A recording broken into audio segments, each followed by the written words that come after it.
Data from last year's census has been released and it reveals 1 in 10 Australians believe they have a mental health condition.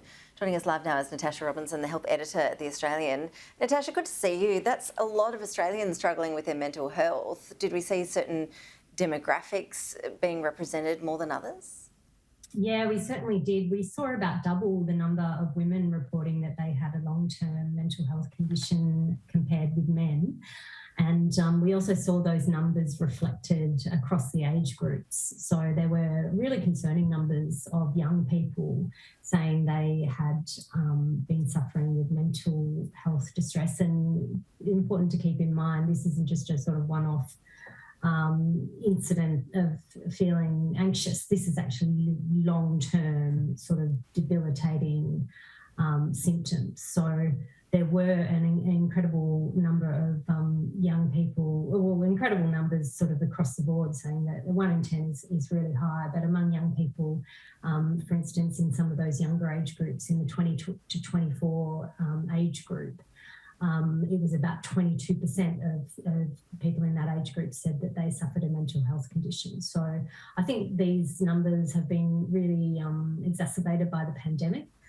Young people were hit the hardest by the pandemic. I think there's no doubt with, people being put out of work, younger people not being able to go to school, that kind of sense of social isolation, missing opportunities when you're, in the prime of your life, in your 20s. I think really did hit young people really, really hard. But there were also some really surprising numbers among very, very young children. Parents reporting that kids even aged under 5 were reporting mental distress. And I think there were about, 2,000 cases of that. And that doesn't seem, to be that many, but you certainly wouldn't expect these kinds of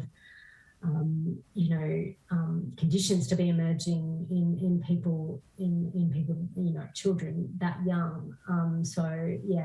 Mental health is certainly something that is, a major national problem, and GPs say that they're really struggling with it as well. And these consultations are really complex and do take a long time, and they're not adequately compensated in terms of the Medicare rebate that they get for that. So a lot of people struggling and really having nowhere to go, can't afford psychiatrists, can't get help within the hospital system unless you're sort of very, very acutely unwell. So there's this real gap in service provision as well. Yeah, worrying on a number of fronts. Natasha, what about other chronic illnesses? What else are the big ones? Yeah, the big ones, one of the biggest ones was actually arthritis as well. Heart disease is up there, but, predominantly affecting the older age group. But, really extraordinary numbers of people, including young people, suffering arthritis, and women also hit the hardest with that particular disease, which I think it's sort of unclear why, but it is known that women are more likely to suffer rheumatoid arthritis, which is an autoimmune condition, and the incidence of autoimmune conditions is also on the rise.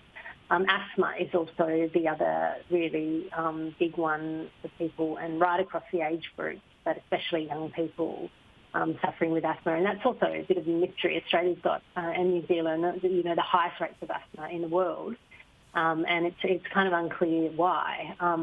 Definitely the bushfires that we experienced in the summer of 2020 didn't help. A lot of people with asthma really struggled with the air quality at that particular time. But it's just such a huge health issue right across the age groups in Australia.